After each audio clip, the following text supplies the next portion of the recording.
Artist SEAK Claus Winkler, stories from the world, stories I've never told, from the world, from the archive, from the world. Yeah, so let's talk about the past. I like the look here, huh?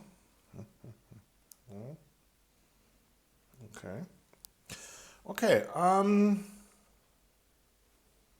see how I'm thinking about. I already told in other videos when I was 8 years old and going with my mother shopping in Brühl and seeing the spider from Kingpin.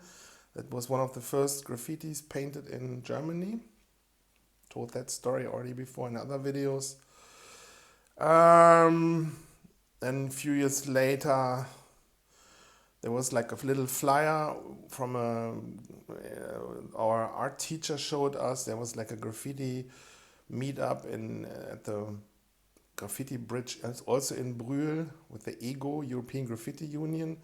But I was too shy to go there, and the other friend, school comrade I had, didn't want to go with me there, and alone I was too shy or not confident enough, so I didn't went there. That must be like 89 or something, 88 something, I don't know. Back then I was sketching and drawing. I had a marker for tagging. I was watching spray can art, the subway art book. I did my first illegal graffiti I can remember with spray can under the bridge in Erftstadt. There's like an Umgehungsstraße with like bridges, which they built in the 80s. And it was on the news when the river Erft had like this flood. We had like a flood like a few years ago, a national catastrophe, and there was like a photo from that street where all the trucks are under, it's like swimming in the water. That basically, literally with me, and on one of those bridges, I spray painted the first time, I think. I was tagging at the flight back from my student exchange in 1991 or 99. It's just something, I'm telling these things how I remember them, how memories are coming, maybe like the spectacular stuff. I was clocking all I also said that in another video, I was clocking all the toilets, and then I'm tagging then in one toilet so everybody can see it. Inspired by tags and like a kind of like a Stay High graffiti character-esque sketch from an American GI who came back from Desert Storm 1.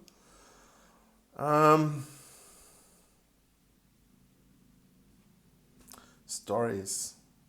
In the 90s, I'm making now a jump to the hip graffiti jams, and here in this village where I'm living, I organized at the youth centrum a graffiti jam, a hip hop jam, the Too Crazy Hip Hop Jam, and it was the best visited event they ever had in that youth centrum.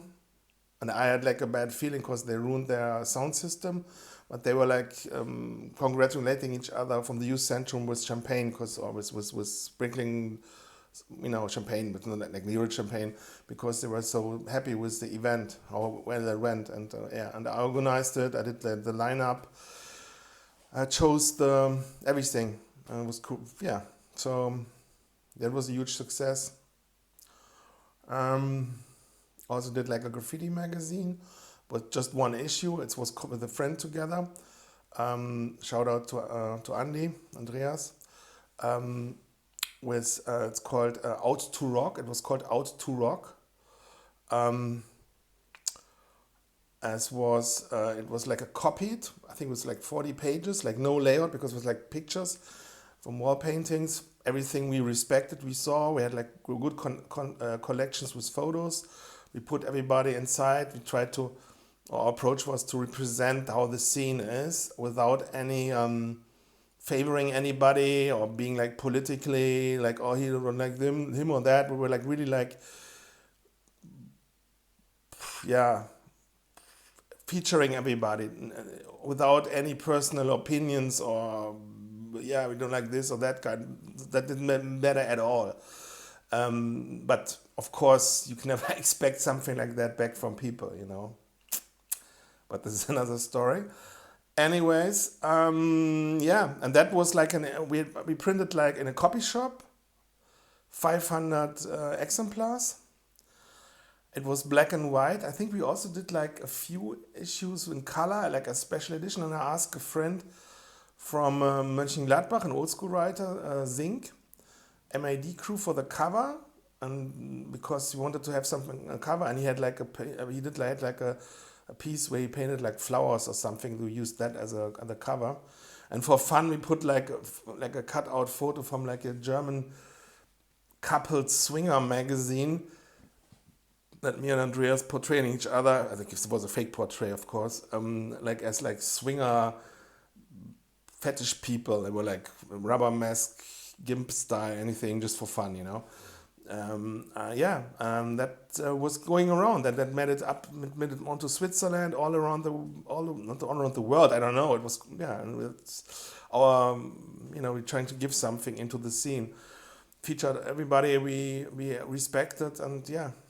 So that must be 92, no, 93 or 94, something like that.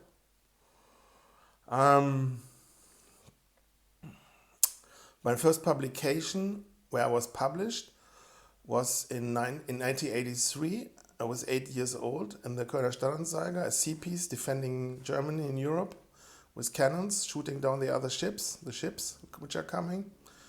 Yes. Okay, stories from back in the days.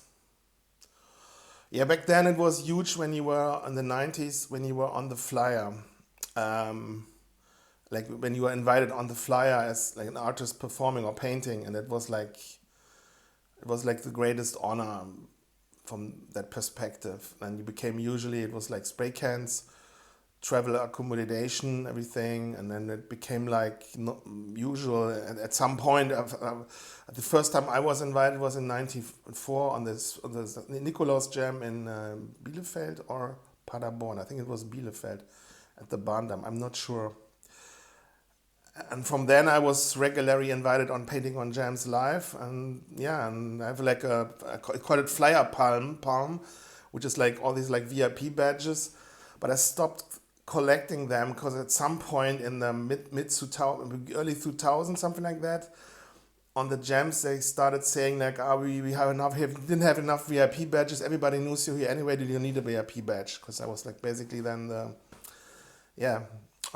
so that ruined my. But I already said that in another video. So okay. You have like a collection, boxes full of flyers and posters from all these hip-hop jams, graph jams, painting sessions, exhibitions where I painted. It started in Germany, then I was in Belgium, Switzerland, not in that direction, but I'll be all around Europe, then America, or before that I think even Australia, New Zealand, Hong Kong, mainland China. Yeah, I mean, I stopped focusing so much on like painting on walls when I reckoned in the 2000 years. Then on one hand, like me, I have to paint here, I must paint here in the studio, and I must really put in work, and that takes away from painting walls. The less walls you paint, the less commercial request or money you come in from, like just normally seeing you spray painting something, ask you, hey, can you paint me something, then you have like money for a few weeks or months again. And when that is drying up or gets smaller, then you have to go into like a non-abundant spiral, downward spiral. But on the other hand, you have to focus on your work, which is really harsh because when you are used to having like attention and recognition and the instant gratification from from spray painting in public, and always having new areas, new directions, going out of the house, participating in life. When you're painting on a wall, you're connected with everything, you know, with nature, with sounds, with people. It's like you're having a video going viral. It's the same, it's in a similar way. It's very similar because you have this connectivity with the room, with the people, with the street, with everything. It's a special thing. Plus, you maybe get like someone asks you, like, oh, you spray graffiti, blah blah blah, whatever what they're using, and then they want to have something painted, you know, and it's usually not on that high status level you see yourself, or your own scene sees you, or you are avant-garde or anything. In my case, it was like that. It's usually like really like simple people or common touch people, like which you maybe then have to educate that you can make your own stuff, you know, and not just paint their kitschy versions what they want, where you say like, okay, I can do that, but I won't put my name below that, you know. Depends, you know.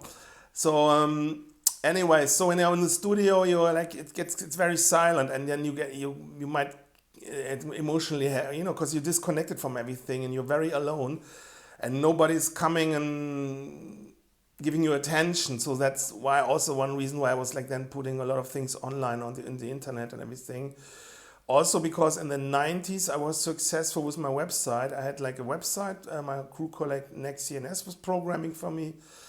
And then because I didn't have any emails, I asked my buddy or my contact Christian Lindner, who was a bit younger and very organized. I met also on a hip hop jam to a mutual friend or as acquaintance in Wermelskirchen. And he had an email, so he was printing me those emails or faxing me those emails like once a week or something. So painting, and then came this like street art thing as a label. I really hated that. I still hate that. It's disgusting. And it's like a commercialized wussification, globalism, slop term thing, brand thing. I don't know. It's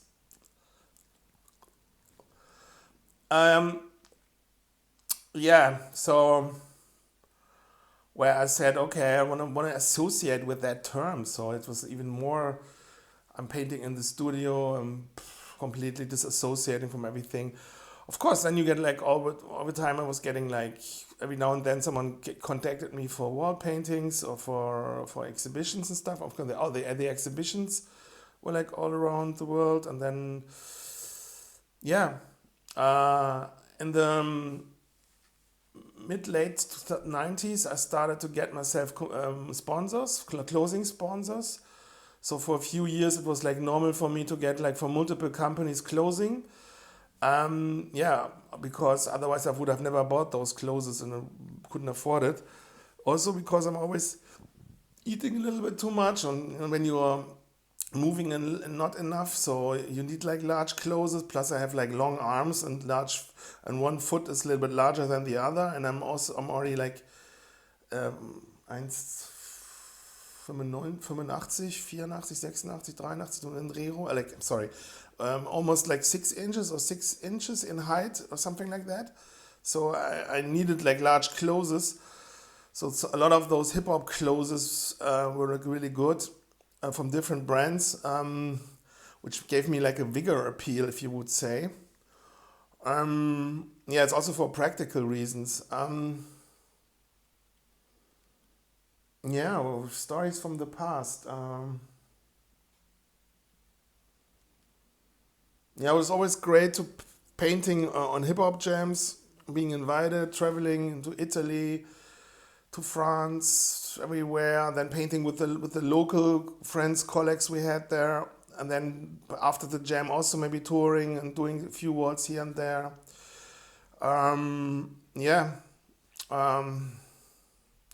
Asking yourself why what I'm doing in Germany, I should live in Italy. where you think like I must be stupid or something. Well, I said that also in another video. I have to come up with something new here. I'm already ranking this. Okay. Yeah, being featured in magazines. I have like a stashes of graffiti or scene or underground fanzine magazines, print magazines, where I have like my work is featured, or I'm in interviews, giving interviews.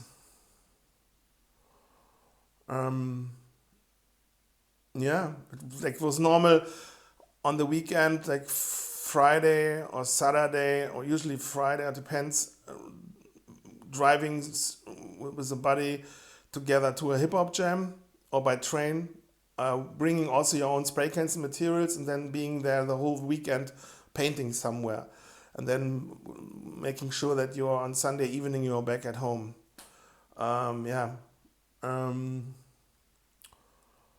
that was normal for multiple years every weekend. Yeah. Yeah, getting calls from like you paint like a telephone number on walls, and then you get like requests that people want to have something painted from you. Uh, I remember when uh, I was going with and some of the stuff I already said in other videos, and I want to repeat that here. And I have to be careful with some illegal stuff we did. I mean, or now it's okay to talk about it. Yeah, yeah. Going with this into a train yard for painting for protection is stupid, because when the police sees the shadow and everything, they maybe. But on the other hand, I used this for connection because it was like yeah, I did. I think I talked about this also in another video already. Okay. Also did lots of workshops with children, with adults, with physically challenged people.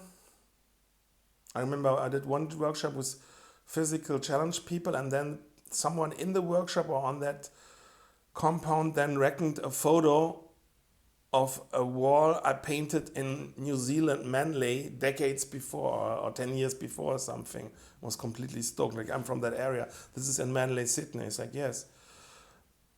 Something like that. Yeah. There's often were drugs around us, but it was not often, but quite often weed, but I've never really cared about it. Like, and also in terms of like dealers, like staying at a friend's place. This is now, it's too close. But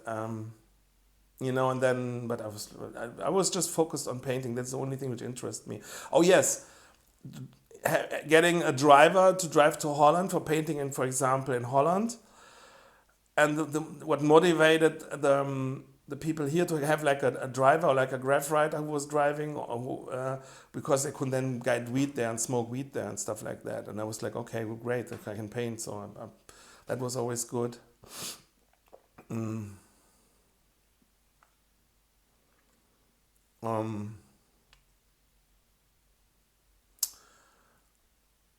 Yeah, I was often in Munich invited.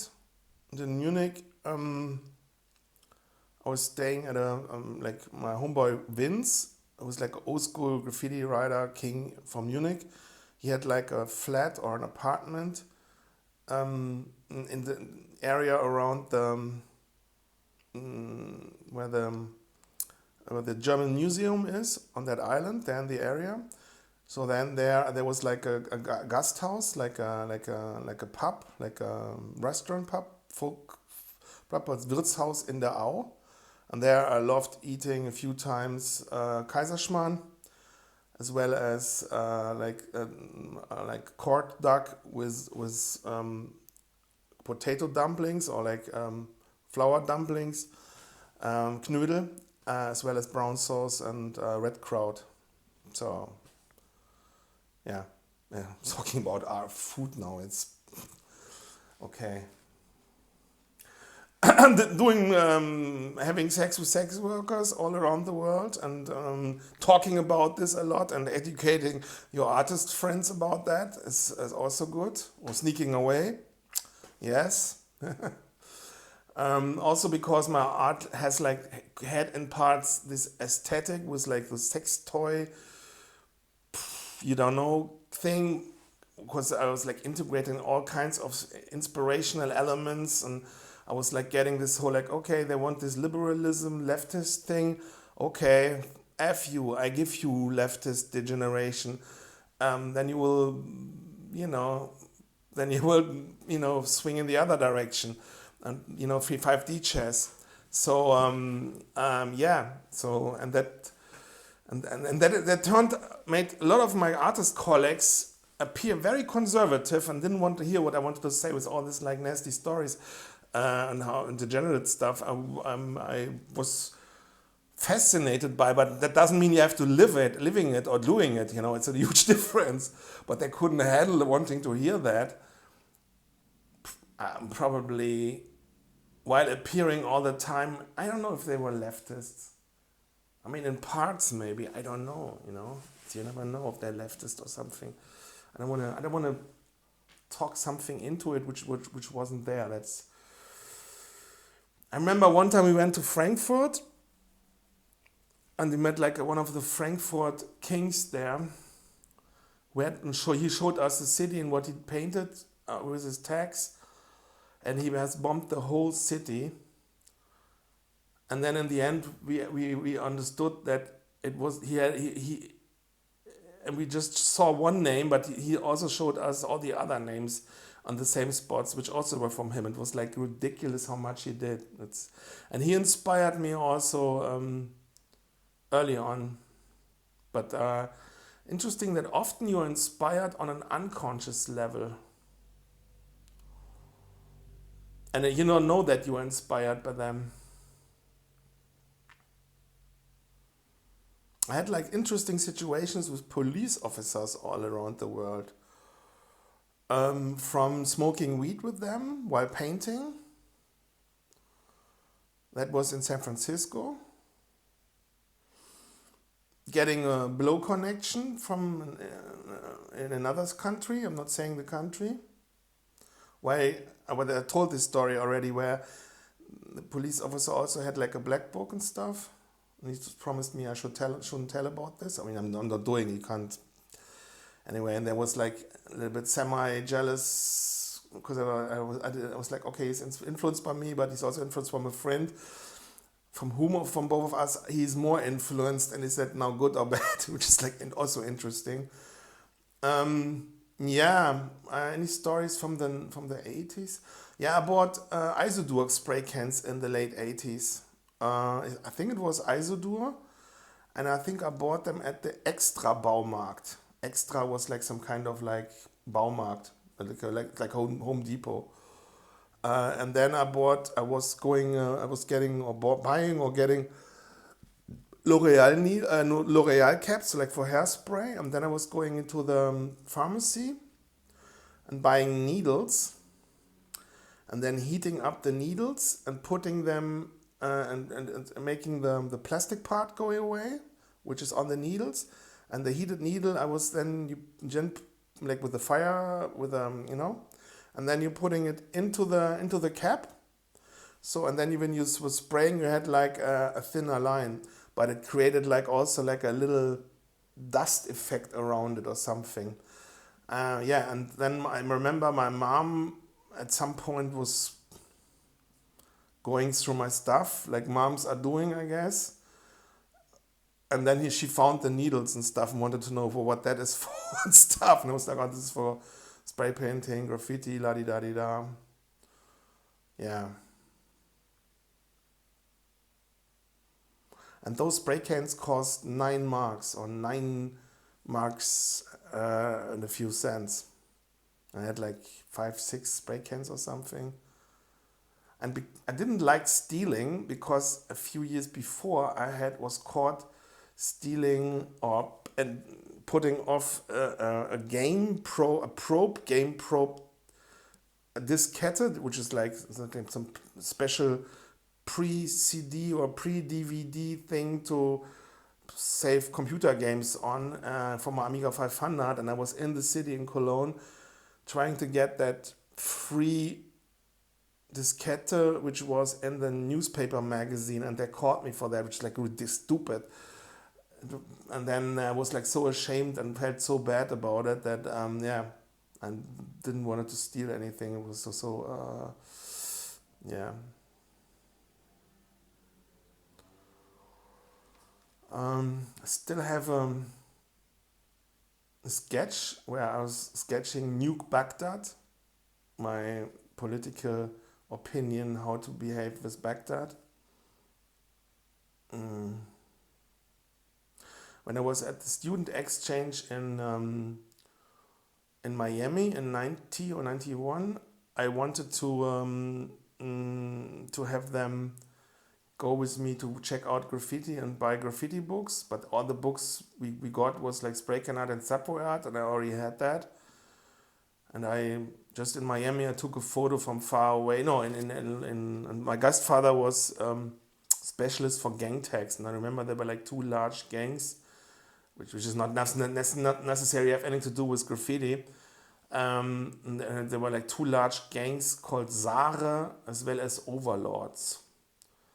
I remember those two gangs. And then I was fascinated by that. Maybe camaraderie and stuff like that. Like remember like that where they're like, I'm living coming from Germany where everything pro-white loyalty in terms of German, Hitler Youth, la-di-da, bad, evil. And the other thing is then gangs or like some kind of like wussy like Christian thing. But I was in a Christian youth group, which was okay, like evangelic Protestant, but it was more like hanging out and doing boring, relaxing stuff. Like years later, or a few years, I think so 10, 15 years ago, there was a huge scandal also from that village where I was living, where it came out that one Catholic priest was like raping doing not like touching and stuff for like very long time the youth from the Catholic Church thing. So yeah, and I was one time at the Pfadfinders for testing in my youth, but I didn't like that there. And then we played like war on our own in the villa in the woods, as well as we were like this like evangelic group, and it was okay. It was fun, mild, no. But generally speaking, sandbox stuff and all this like Robbie Ben, it's we have to go connect with Odin. But I have children, we make a few things different.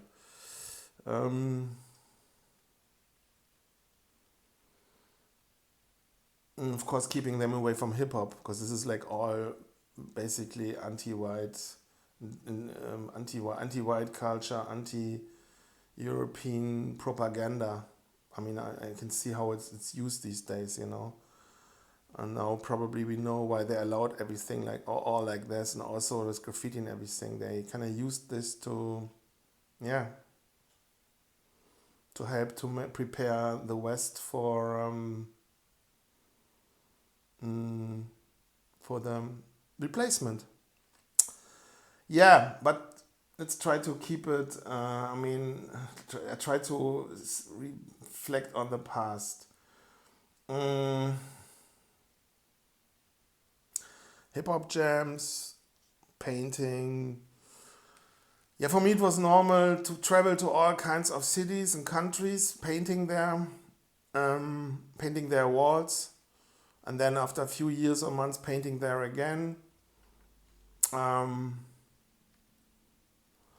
Or that other people show you the area, or you get visitors where they sleep, where you have as guests, and then you go with them and paint like lots of walls and show them the area, and make sure that they have a good experience and try to be as productive as possible. And then you forward them to other friends here in Germany or in Europe and connect them with others. And that was like huge, and it was normal and everything. And yeah, and also enjoying that on the other hand, that was like yeah, almost no hotels involved or anything. I remember when I was the first time in Amsterdam, painting in Amsterdam and visiting Zender from Ink Crew, INC in Control Crew. I think that he's from INC, I think so, or from NES and from both. Um, in that youth hostel, there was like a guy smoking crack on a foil, and he offered me something. Was like, no, thank you. I didn't really even know what it was, or just knew that from say that from television or from I don't know. So yeah. Um, mm,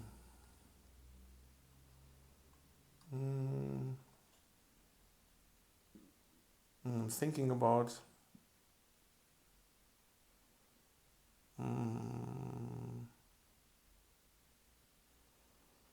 yeah, it was always great or good to be in graffiti or in books and magazines by being published.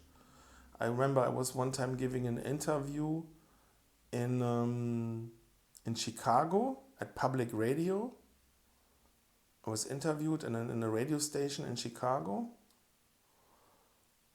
Um, yeah. Um, when I was meeting Mr. Cartoon for my back tattoo, I was meeting, so there was also Cypress Hill, two members from Cypress Hill.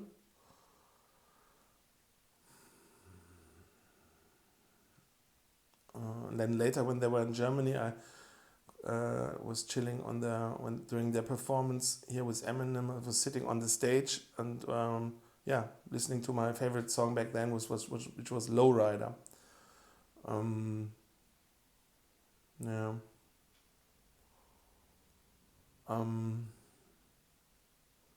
Yeah, for steam relief, we went often to prostitutes. I think we like me, myself, and I, as well as depending on with what friends I was, which were here or we was on tour, depended. Some of my friends, my artist friends, weren't like into that, and others were like was totally normal. It's different worlds.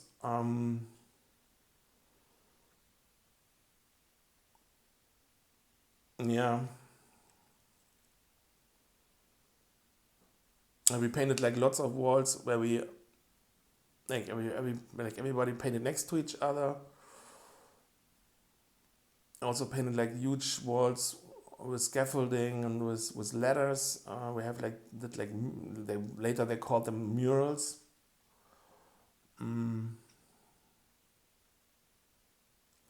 I remember when I was in New York the first time for painting. I did my tags on the flight from New York in 90 or 91 something back to Germany. But later when I was there for painting like a wall, um, when I was invited by Jake Burton in upstate New York to talk about style and aesthetic and art and stuff, with like the chiefs or the best of the from snowboarding, from skateboarding, from waterboarding, from water skiing, from fun sport and stuff like that. I was staying for one night with Cess One from FX Crew, and I painted at the meat packing district on his private Hall of Fame. I painted like an A ladder, the letter A, and we went into the Bronx to have an evening with Scene as well as his wife, and I thought like the Bronx is like the Bronx, but the Bronx looked like a Wild West town, that part of the Bronx. And we were in some kind of,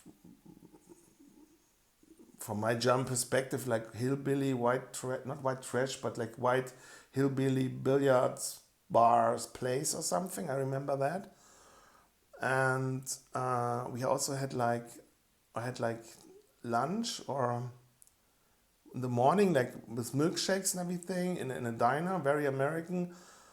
Yeah, and I talked with Sean and his wife about George Bush and how sad I was about what George Bush and stuff like that, and because he betrayed Germany. But I did back then. I didn't know that we were just a hand puppet from USA politically as Germany. You know, we are a vassal state. We are owned by them on so many levels. We have here it's just a democracy simulation. It's a show. We can just force the government and everybody to lie harder or more. Yeah, and I talked with them, and I told Sean and his wife how important. And when I was like 15, and I knew his work and stuff like that. Yeah.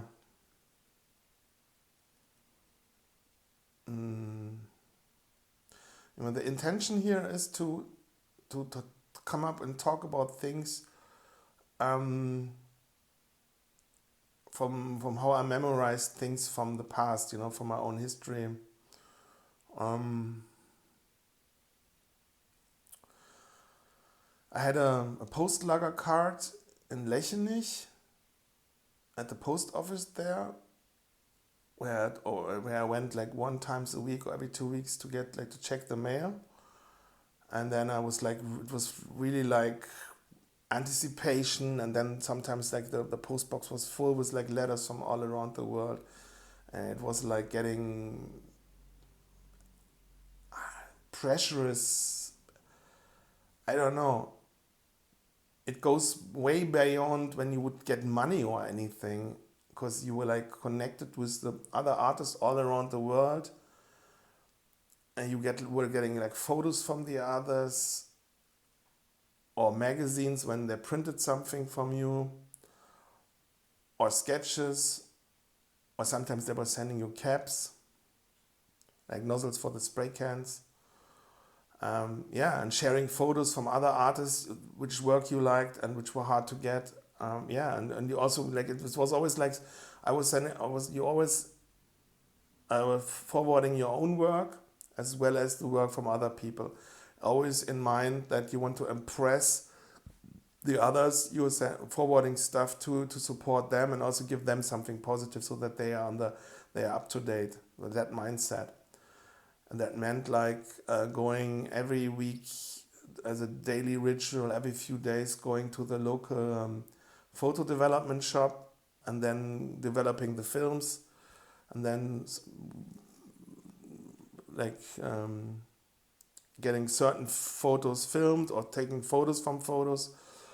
And that was like huge costs to then have all my own photos developed for my films, because when you paint like a wall and the light and on one day, and then you have to take photos on the same day and the lighting is already on the wall, they have like reflection, so it's difficult to take photos. Then if you paint illegal, you have to take like lots of photos from the train and the same night, which is a risk also with the flashlight, but also how many ASI has to be the film, and the more it is, the better you can get night photos, but the more corny and more, not corny, but more like raw and non-sharp is the photo itself. So you want to be sure, so you take lots of photos, and then you have like a full, like 2 film rolls from one illegal painted train. And then you bring that to your local photo studio, and I've never asked myself, what do they think? And they must have thought like, what the fuck? He's like from a normal point of view, they must have been thought like, this is like so illegal.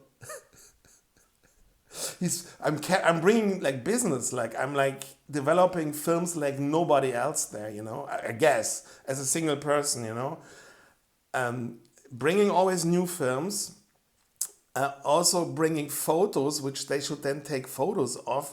So then I have that on negative and can reproduce that. Then bringing negatives where they should make more photos from.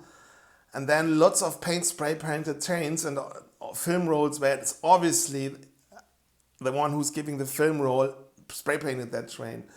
And that like every week. And then in a normal little silent town, you know, they must have thought something. But on the other hand, you never know what those photograph studios also on other photos became, where they had to develop something, you know, like, I don't know, couple sexual dating photos. I don't know, you know, this is like, this is probably the same with like when rich people have like stuff and stuff like that. And people then at some point start talking openly because they don't see the people working around them as people. I mean, this is probably a human thing. And then they're completely forgetting that those people are listening and getting everything, you know. So, yeah, maybe some fun stories. I don't know, fun stories. I remember I bought a plastic cup, two buckets of one-way plastic cup, artificial vulva in Hong Kong in 2000 with an elastic gel, you know, like so that's, you know, and I think it had even a fish smell, fermented, you know, aroma already inside that. That's authentic. Okay, this is nothing. The story where I spray painted at the first floor in Hong Kong, and then an illegal, like a friend of mine, an artist friend of mine, colleague, who from Australia, who just knew me as someone who paints legal and be like super boring, was a few years later on stopover in Hong Kong because his family is Chinese descent.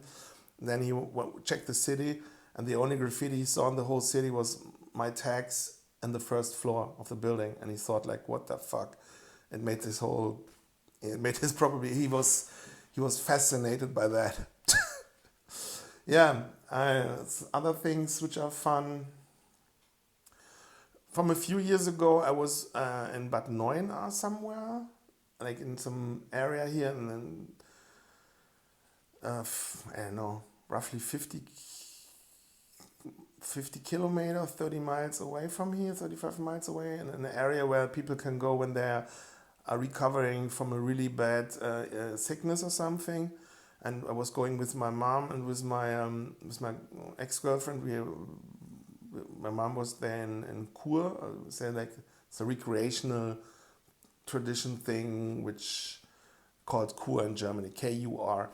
Kur means like healing, like you and to come to your own senses and anything. By the way, also a right-wing area. I didn't know. Because now I'm seeing everything also through that lens. So anyway, so we're going there along, and then there's like a bridge, and we're going close onto the you know where the like bicyclists and people walk by, and then I say I can't trust my eye, and I see like a painting from me, but I've never painted it there, so it was like some kind of like city project or something, and they copied. Interpreted is to they literally interpreted my style, my painting, everything, and it was like, I thought like this is from me. It was like you know, and I had a similar, and that was fun. We took photos from that, so like fan art in a way, like but on a high level, yeah. And or like another thing, we're going to a museum here on the countryside. That was, I don't know, where was it? Was it here and there and on the other side of the Rhine? Or was it north of Münster, and on the contrary to a museum from another artist long ago, long gone, but there's like with a cafe, everything very elitist. We are driving, and then we see like a bus stop, and someone painted like my name there and part elements of my style in a way, and in my color, the color I have from Molotov, and it was like, what the fuck? And we like took photos from it, yeah. Or like, I was one time like also like driving with Sylvia from when we visited Teutoburg Forest, where the Battle of Teutoburg Forest was, and on the way back we passed by a rural street with a bridge, and they were like from artist colleagues from me, from Dime and from Cantu, like a full bridge completely bombed and is like painted, and all kinds of variants, diamond can 2 styles, but from local toys or beginners, you know, and they completely, yeah, interpreted their stuff and their abilities with their names. And then, yeah, we took like photos from it and I forwarded it to Cantun and to Diamond. They thought it was funny. Um, and yeah, and then one time I was in Los Angeles. I was an artist friend here from Germany who used to be a student of mine, or I was protéging him. And we did like a tour through America with a rental car and was like a few months there. And then we were on Melrose, and then we were going out of a shop because we were trying to see if we can hook up some project or something, some paid gig or anything. And we were going down out of the shop or something, and then I thought it was like an irritation in my brain. I was like, what is this? And then I saw on the other side of the street, in the first floor, there were like above the shops or boutiques were like offices, and we could see through the window. And there was hanging canvases for me. And it was like, what? And that was like canvases, yeah, which were in my possession, but not physically. And they were disappearing, you know, and yeah. And then I think some of those canvases I became back later, a few years later. Yeah.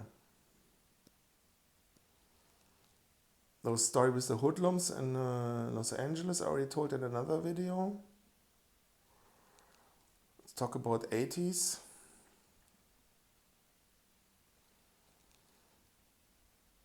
Yeah, I remember the first time I saw a graffiti train. That must be also in the time where I went for shopping, I guess, alone on Saturday, where I was allowed to go with a train from my village to Cologne for shopping, or with my parents or my mom, I don't know. And there was like an end-to-end, but I saw that also in another video.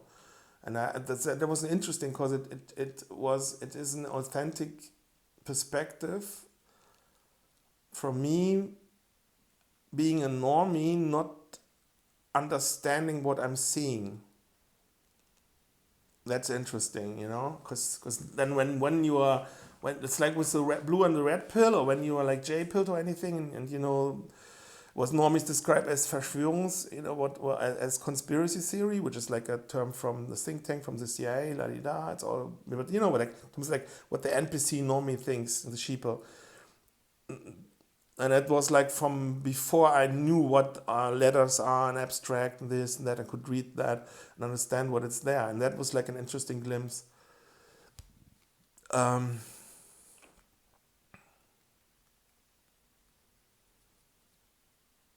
There was one time I was with an illegal friend, like an illegal artist friend who's like famous in the illegal part of graph. And I was in his city. It was a few years ago, and then we wanted to do something when we needed like a spotter or like someone who takes photos. And then he called him, and then he checked who I was, and then he was chickening out and was saying like, yeah, he's sick, la di da di da di da, and he didn't came because he was afraid, because he was overwhelmed by the feelings and by everything. And this is like an effect I reckoned often with certain people. That then people, when you're too famous, when you're too much social status or anything, then the brain is so stressed out that you come up with all kinds of reasons why you're not doing something. Similar to when women are too attracted from a guy, they make everything wrong. And also to break a lance, and you say in Germany for women, this can also happen as from us guys, that when we see a woman which is too attractive, we are not behaving normal because it's like, yeah, too much. And that happened also, it can also happen in art, you know, because then you're like, oh, this is like too, it goes beyond your horizon of imagination. And then you're like starstruck or shy or anything. And then of course, then you come up with reasons which are totally different. because you also don't want to lose the face in front of yourself, you know, like it's like the ego protects oneself.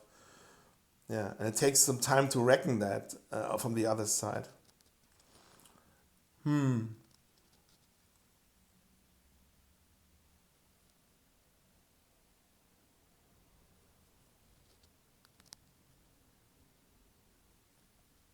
What else? I mean,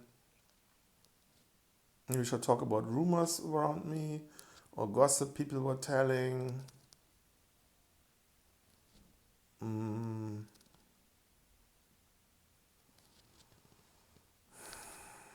I don't know. Mm,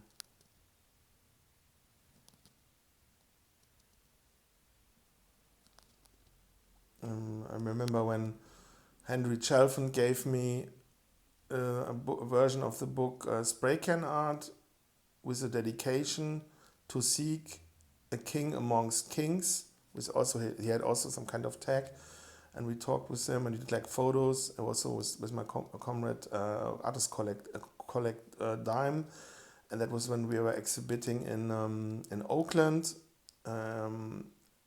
That's on the other side of San Francisco.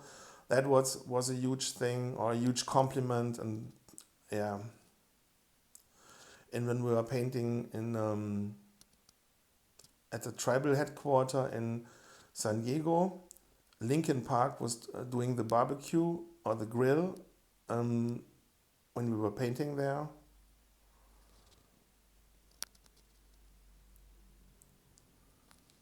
Mm. I was often painting in Hamburg, a few times in Karlsruhe, in Munich. I've painting often in Munich, and then I was painting and with all major legal or important legal artists in Munich or around Munich at some point. Although they amongst each other, of course, were in a competition situation. Um, and the same happened also in Los Angeles. That I was connected with all the different groups in Los Angeles and painted with them. In San Francisco, I painted one time with Saber a War and some others. I forgot who it was. I have to double check. I just paint something small. They didn't want to have me painted there more. I don't know why. And then on the other side, in the Bay Area at the Hall of Fame, in that alleyway,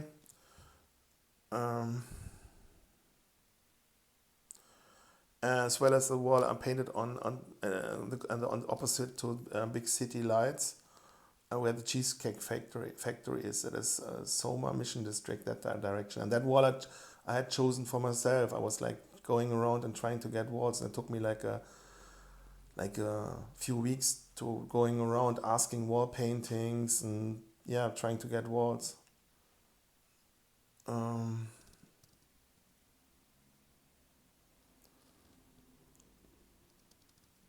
would have stayed in all these cities and countries much longer if the areas there had somehow would have say that came up, or were situations were happening when I would have gained money or something.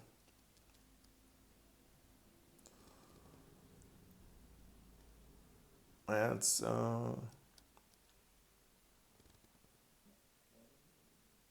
for me the stifling or limiting factor was always money. It was a limitation.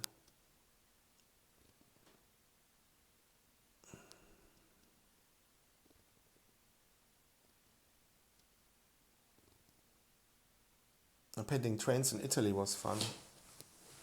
Yeah. Yeah. Yeah. So I'm thinking about what should I tell about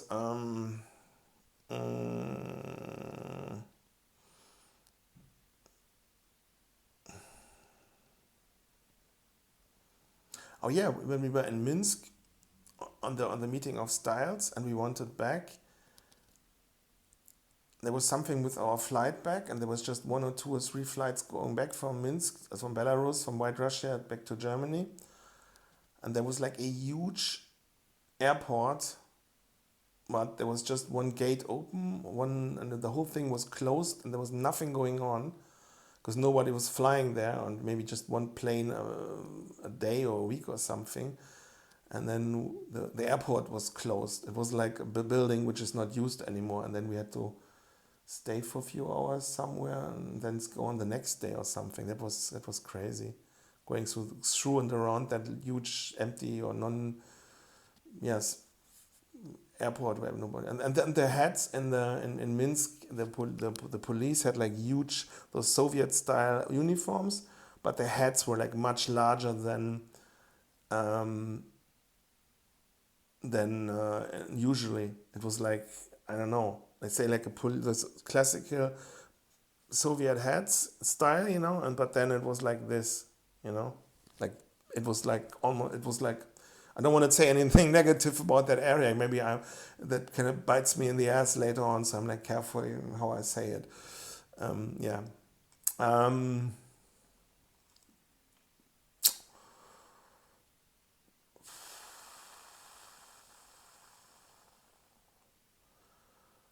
mm, I remember when I was doing the graphitism interview in London. That was, I think, on my way back from Australia when I was in 2001.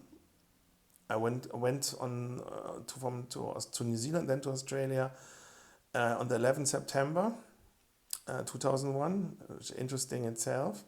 And on the way back, like a month or 2 later, not sure anymore. It was a lot. We showed the whole tour on the internet live, so everybody could, every day, people all around the world could see what we were doing. I think on the way back, I stopped over in England, or it was from my way back from the USA to England from a tour there.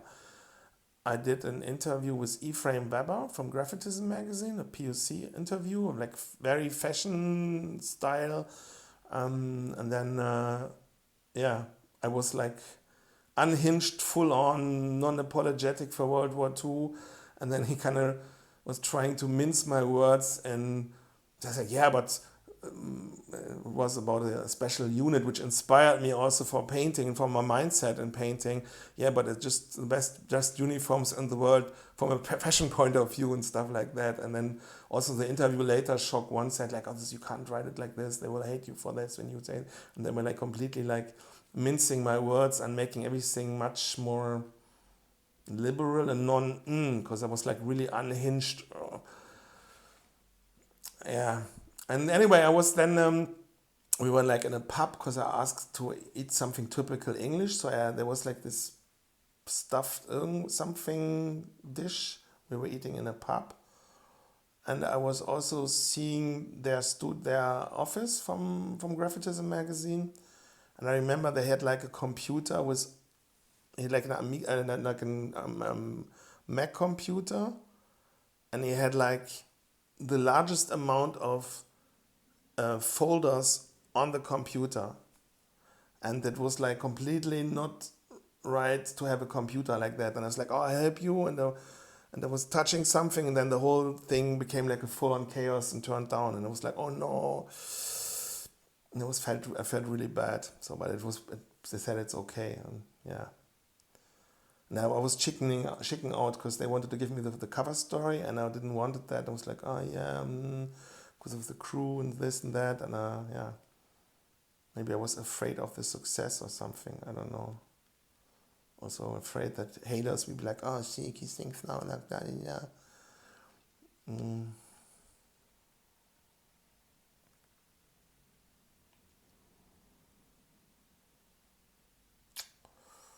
Mm.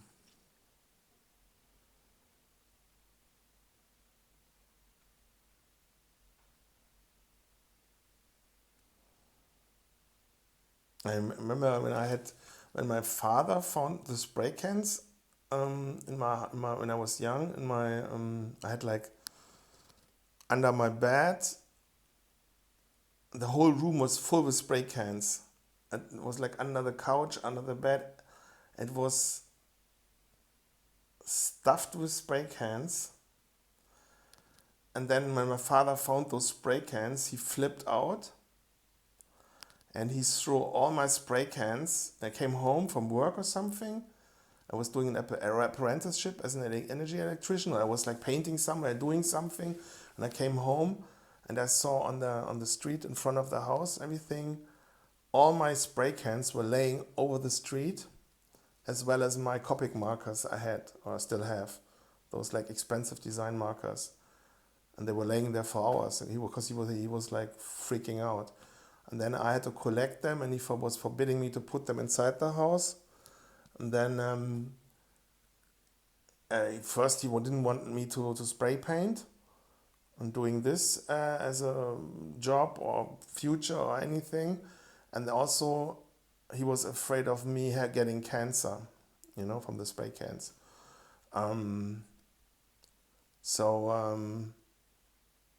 Yeah.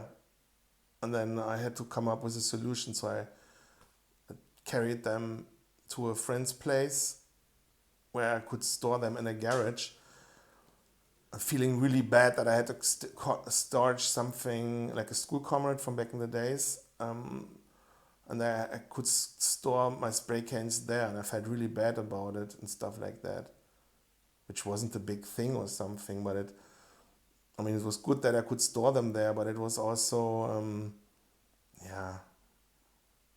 if someone I would have asked me for that favor also in another way, would be like, all good, but. And then I was hiding my spray cans from that on here with my grandmother in the cellar in one room, and my spray paint storage became larger and larger, and then the cellar was full with spray cans, like I don't know, 500 spray cans or something, I don't know.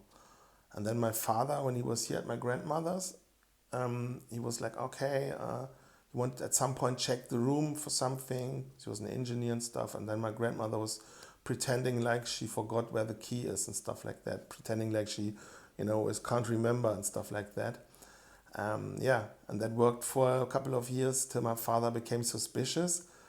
And then he opened that room somehow. And then, was my spray can storage already for, I don't know,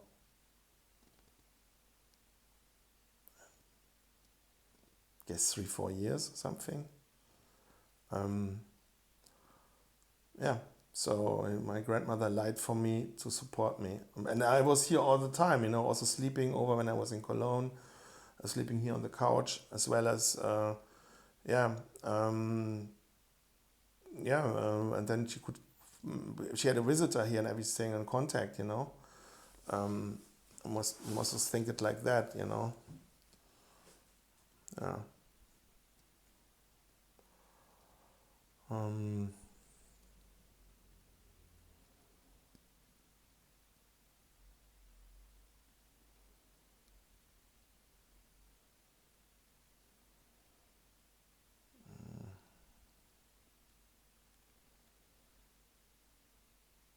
And any stories? I should get some of those flyers and those magazines here and watch and see, and then grab a flyer or a painting and see a piece. Yes, so to every wall there is a story. You're driving to Amsterdam, painting there. Oh yeah, one time we went to Amsterdam and I was on sticks because I had like a motor bicycle accident or like a scooter accident, where the German tabloid magazine Express was like putting me on the gossip side next to Tina Turner, the singer, as well as to Otto Walkes, as a German comedian. And then to said like, SEAK is in hospital, he has like a roller accident from scooter, but it's not because of his spray painting. It's on the gossip page. And I remember ECB, who also has a color at Molotov, he was visiting me with some other artist friends in the hospital. I was on the sticks outside of Cologne. And I was laying there in bed because I had like my foot, I had like a motor bicycle, I told. And then I did like a tour through Holland on sticks after 3 weeks in hospital. I wanted painting, and there was like a jam or something in Den Haag, and I did a tour on sticks through Holland, while also carrying like 2 duffel bags of spray cans and a backpack, because I was afraid that there, when I don't have enough spray cans there and stuff like that, I want to be independent and anything. And it was like on sticks going there, and then yeah, and they were like, I was the only German or the only non-Dutch there, which was probably super cool for them. And then the jam was organized by Zedz, Z-E-D-Z. It's like a legendary graph pioneer from Holland, from the Netherlands, where I painted my first or my second SEAK painting. I painted over a piece of film like years before, here in Brühl at the bridge. And I don't know if I told him that, but anyways, he gave me then spray cans, and he was happy that I was there and was welcoming me. And then I spray painted like a large SEAK piece, like an SEAK piece but with a C also in front of the K, and like in an old school style in Den Haag, while listening to rap music, and now when I memorize it, I can memorize how I felt then. Which is interesting, maybe because I'm having here a stative and it's like similar vibe, so I sometimes can memorize situations while painting like they were like yesterday or like a few minutes ago. It's crazy. Yeah, and I painted there, and I even became more spray cans, and I couldn't carry them all to the walls, so there was another writer helping me carry them. I think I don't even know if I still already knew them. It was like Musk, which I was in contact with. I don't know if it was Musk, M-U-S-K, and he, rest in peace, died in that tsunami wave in Thailand many years ago. Anyways, the point is, that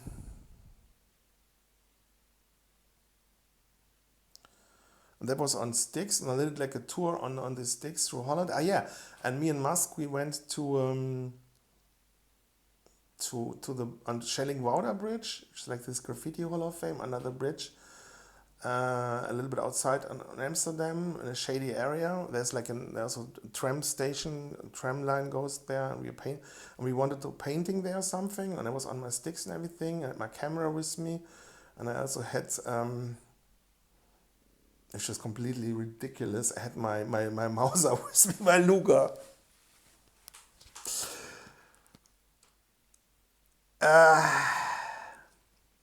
In Holland. Anyways, so these people came, and they were like a local gang, bomber tagger, non-Europeans, of course, and they ripped off Musk, and they didn't touch me for some reason. Maybe because out of honor, because I was the crippled one. Or maybe the word SEAK or Claus means like steal and take, and Winkler means like they took him. It's like a subliminal thing with the words and the names.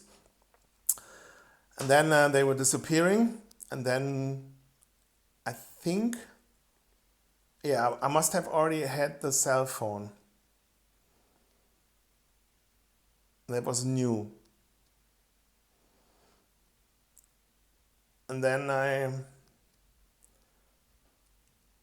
called the police. The police came with a van. And then we were like, we have to get them, la-di-da. It's like, we do it the pussy way. We called the police. And then we called the police. And they were driving with the police, went through that neighborhood looking for them. But obviously, of course, we couldn't find them or anything. Yeah, I forgot the name for that gang crew, whatever that was in Amsterdam.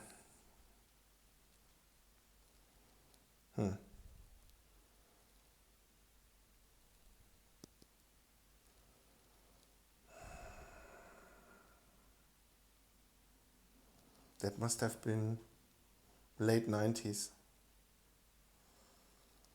It was always a special feeling going to Holland for painting a wall. especially in summer, because it became like painting there had like a certain free being connected, especially in Nijmegen at the Dornrosy, when you painted like a wall there, and it had like a special European international touch. It's like you open yourself to the world, and then you come back here, and your friends dropped you off here, because usually you're driving like with one car and then like multiple people, and then you were like here again, and it felt like connected. Also maybe because there were like also lots of other people painting there, as well as you knew that then other people would take photos from that, and because it's also another country, and Holland has this, I don't know, connective vibe to the world. It was like a subliminal lifestyle feeling. Um, and then we often painted also in Den Bosch. That's the city where how do you call them? Hieronymus Bosch is from. At the train tracks, there was then a new Hall of Fame at some point, and then we painted at the private Hall of Fame of some artist friends from Holland, from Eindhoven, outside of Eindhoven, and we painted like on hip hop jams in Eindhoven. It's going to tell me so many stories. 90s. I remember one time painting with my black book on a hip hop jam on the MZ hip hop jam, MZ Frisch jam 93, 94, I think it was 93, at the Gloria. And I wanted to have I became like sketches from Dime, Lumit, and Hash, and some other all the top people back then. And they were like really made like beautiful sketches in my book, like crazy.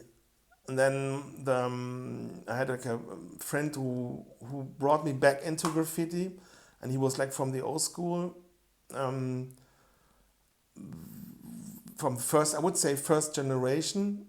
Had like also crazy black book, everything was like.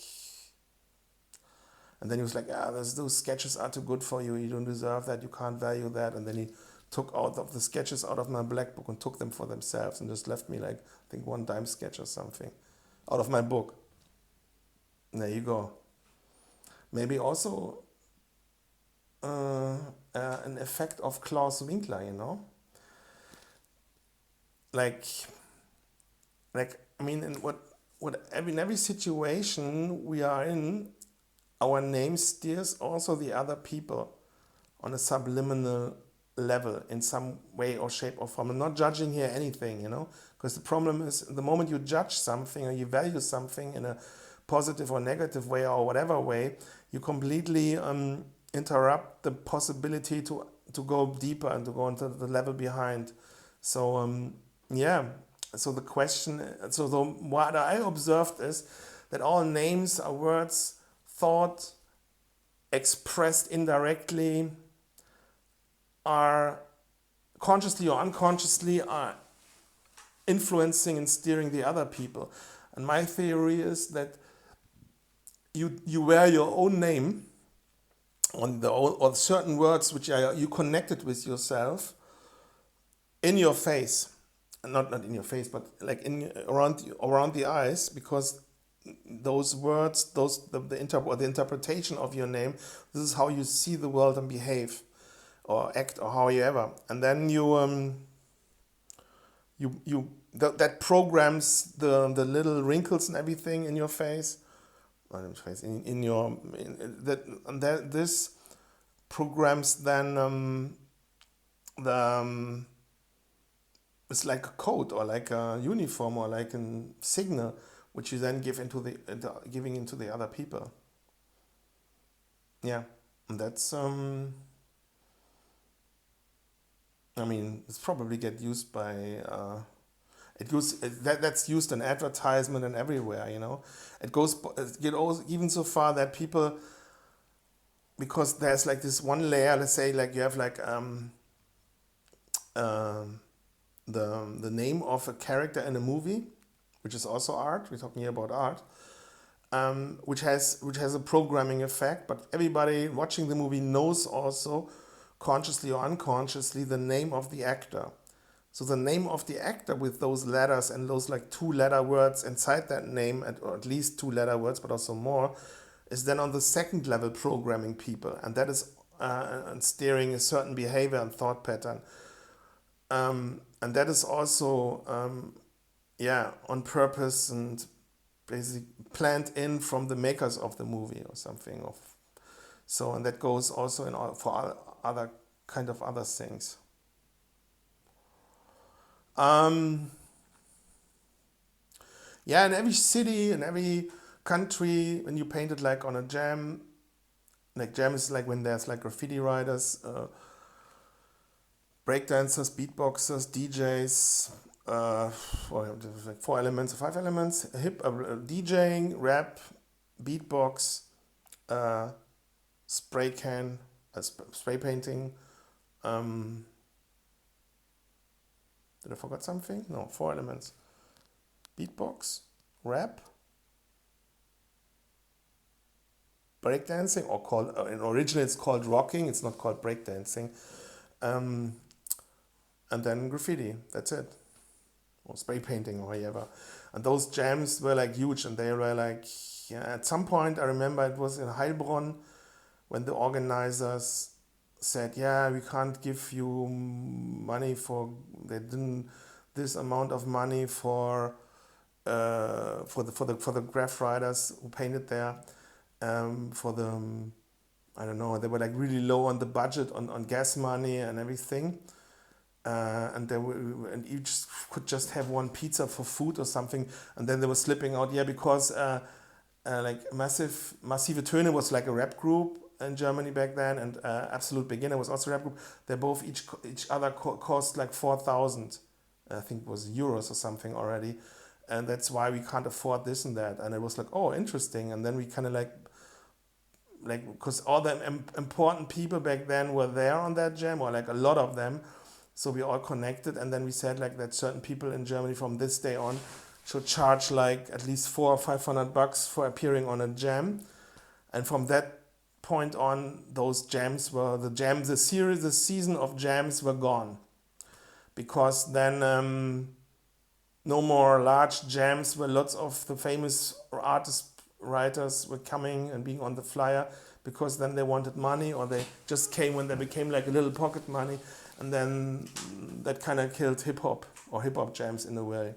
Plus then there was also this whole like migrants, invader, Deutschrap thing coming up, and they don't need it anymore, any realness thing, blah, blah, blah, because that's like an whitey European thing, the whole culture thing, It's like, for them it's about cars, crime clans, and making Europe or Germany your prey. That's the thing. It's a totally different vibe. It's like, there's like even, I don't know, this is not the point now, but listening to Deutsch rap or German rap these days, I'm not talking about like pro-white right-wing rap, or like right-wing rap where the protagonist or the artist are sitting in prison because of too much free speech, and but those other stuff, this is just to make Europeans feel like they are submitting and they are masochists and want to feel inferior to the new population, the future of Europe. But at the moment, anyways, so that was in Heilbronn. I still have the flyer. I could explain this much more deeper, that event, because I have everything in my head, but I'm trying to keep it like superficial. Also, I don't know. It's I don't know. The question is, how deep should I talk about certain things, and maybe other people doesn't want to have talked about that. I don't know. So it's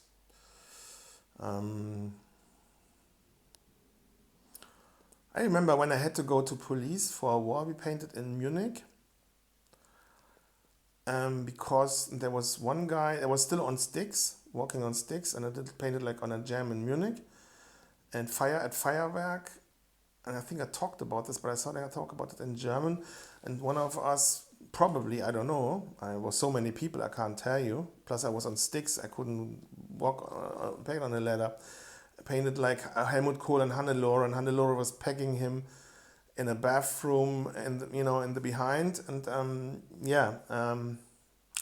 with the German flag in the background, where you could see like a phallus going inside a vulva, and then and plus us lots of other naked women and stuff like that, and then above it was let's SUCK them all BITCH,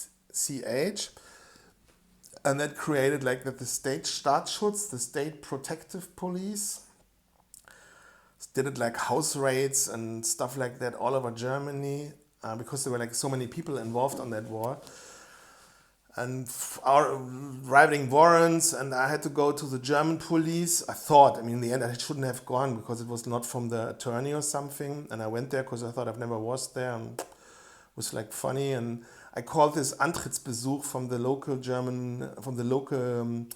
Soko, which is like Sonderkommission, which means like special police for graffiti. And because they probably wanted to meet SEAK at some point, because everybody was talking about him, but they never had the chance to get me or something. Also because I wasn't that much into illegal stuff, but on the other hand, some of my close associates were probably still the key players. And what illegal stuff is. And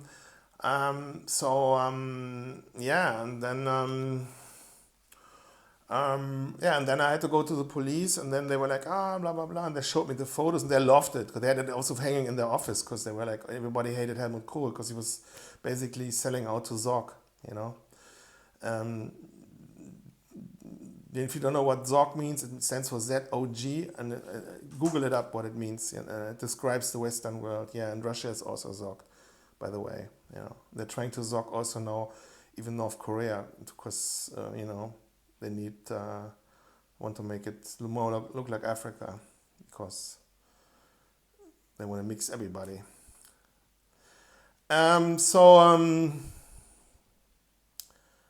Then they showed me those photos. I was like, I have no idea, blah, blah, blah, blah, blah. And then in the end, they showed me like photos from a train piece, which looked like me, but, and I was like, this looked like you don't protect it. That's just another word for it, as an artist, from being copied, da-di-da. And it was like a 3D train piece on an RSB, like Regionalschnellbahn. But I didn't know who did that. So and I think it was also published in a graffiti street art lexicon from Bernhard van Treek, the author. And next time I'm telling you when I was my last day at the army basic training in Koblenz, going out of the pub in full dress uniform. It was my last day in Koblenz, because then I became stationed here in Cologne at the Heeresamt, where I also painted.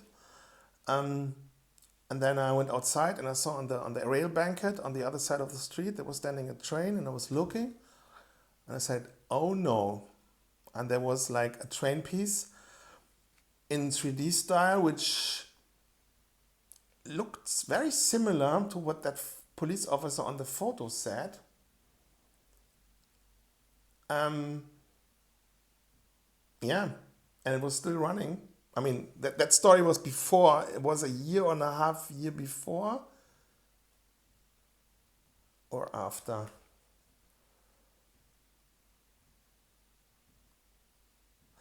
No, that was the police officer showing the photo was after that time in my army, because I had the accident after my army time.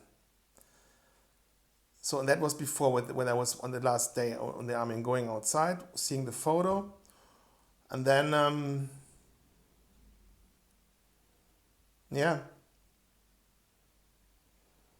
there was like this train standing. It was like, this can't be true, and this is like from another.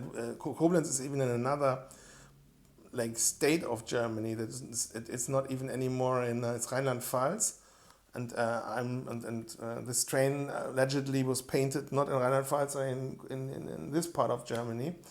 Yeah, and that was like a year before or something, untouched, or even maybe longer. Yeah, that was a beautiful thing. Of course, no camera, and not camera to take photos. Yeah, I still know what it says, but I don't tell it. It's yeah, there's magical moments or magic moments like this happening often in my life. I don't know. I think one time I was in Venice Beach when we painted there a wall, and I was going into a Starbucks or something, and there was standing a girl which looked at me, and I swear she is from my area in Germany. And she looked at me and thought like, what the and that was like from my village here. Because then she looked, we saw each other. It's like, I know her.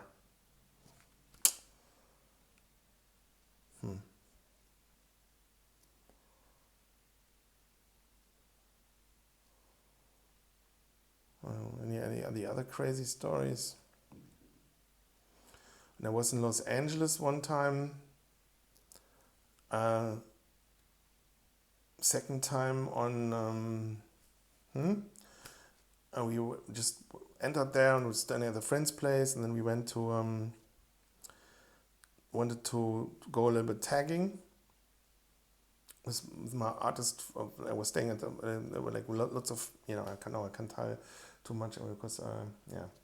Anyway, so we went tagging, and on the next day, I now have to tell the story a little different. We have to because it's, and then on the next day I became I became sketchbook request on MySpace, because the other artist in town reckoned I'm in Los Angeles, and yeah, and they wanted to have for me something sketched in their books, and it was like, oh, crazy, he's in town, la di da. Yeah, and the thing is that because I had this website on art crimes, graffiti.org, which was one of the most important key websites on the internet for graffiti, and then the first website, it was also surveilled by FBI and stuff like that, and they were like, it was like always a theme which I couldn't understand, but it was like always a theme.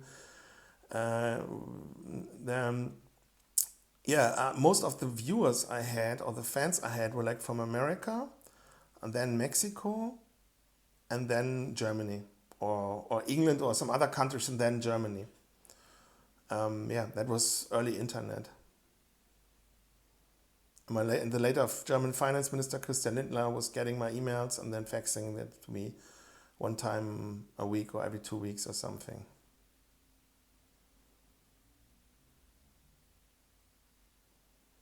Yeah.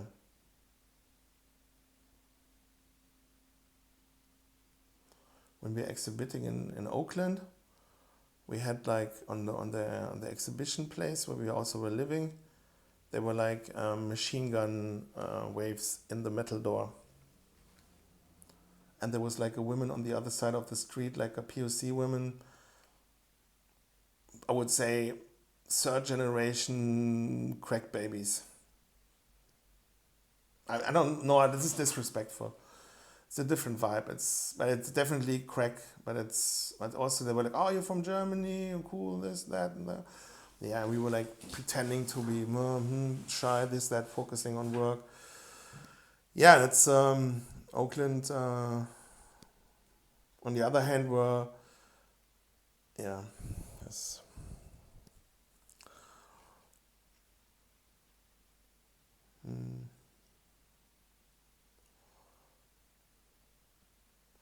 Looking outside the street.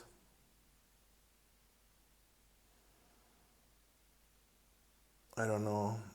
Everything keeps on developing in this direction in terms of demography. How to grow a family here while segregating from all these people? That is the question. This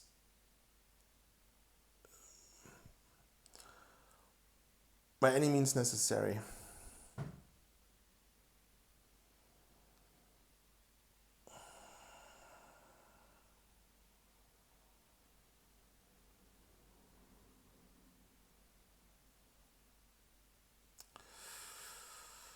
Um,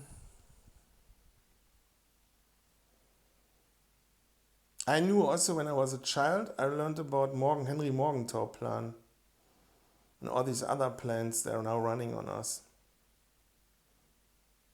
which is happening right in front of us, while the state and the leftist and the system people are gaslighting us and not believing what we are seeing and what is happening. So in a way, me being an artist, doing what I'm doing, I'm already in the resistant movement. Because like when I was a child, I was reading this book, Our Centuries in Pictures, Unsere 100 im Bild. There was everything inside, and it was like they showed also direction in which it goes, including, I mean, I was watching the pictures, then I started reading the text because I started reading, la-di-da. Also, there was like a book about Wilhelm Busch. So the human mind understands things, and maybe my art is my way of fighting back and trying to subvert that system which they are using against us. And my concern was, for example, when I was in America or when I was a child, that the adults are not waking up or not doing anything. And I reckoned when I was in America that first, that in 1990 or 91, that first the Americans must wake up. And when they are, then it maybe started to change something. Before that, so maybe, and my name also it intensifies things, because SEAK, you have like the A from Germany or from Deutschland was inside. The K is, the letter K is, there's no K in the German language, in the German word, Deutsch or Germany is no K. But in the colors, the only color which has a K is the color turquoise. Turquoise, like water blue, which is can also interpret like for Turks and stuff like that. Okay, and in turquoise, the TUR with an umlaut with like two dots is like the Ü. It's like means like Türe, means like door, and it's like the color is mixed out of blue and green, which is creates tension. And it's like a color for separation as well as to overcome separation, segregating as well as overcoming segregating. It's counterintuitive. It works on the same frequency. So, but with, for example, shout out to Martin Zellner and Eva Vladimir, they're inspired by me with the Save Europe Act. And then they use the logo with the shield, with the European flag, and they have like turquoise there and blue with the thing. I mean, I'm Telegram. I'm sending stuff every day, la-di-da, since, I don't know, like a year or something. And Eva contacted me 2 years ago on Twitter. And first I thought she isn't hers and stuff, but... So women have also a much deeper understanding for all these words and letter things, and probably, of course, I think she also comes from a law background, so they are anyway like much more fitter with all these letter things. Anyway, so the point is, the problem is with the K in turquoise means turquoise with white is freedom wishes, but the wish is just very fast gone. So you have to put the turquoise inside another color to bound it, and in the word Klaus is the German word for blau, with blue with inside, which is blau, and then they have that logo, so it's like blue with with this like Save Europe Act. And there is the logo it changes. They have variants. I thought it's like blue with turquoise also, and that is like you scan everything, you connect with everything. Almost like a radar or like a sonar, scanning everything. But this creates also in the body like you get like crazy intuition and everything, because you understand all the connections, everything in a moment, in a perception. but this creates also huge tensions in the psyche, which then go in, you can go in two directions, in aggression or in sexual aggression. Yeah, it was one way or the other. Yeah, so if you connect, because in the word seek, the EA, what is the EA? Is it SEA, is it the sea, the lake? So is a lake green, olive green, or gray, depending on the light? Or is it blue? Because the K is always, in terms of letters and colors, connected just with turquoise. Or maybe, oh yeah, and with black in English. You have the K there too. Yeah. So that's also what I'm thinking. Not back in the days, but these days or the last 10 years, I'm thinking also a lot about how colors or words are steering certain colors, so everything is connected. Not that I know the answer, So I hope this was some kind of useful for you. In the end, like a little complicated nugget on perception and letters and forms and everything. Maybe something more from the past, from the 80s.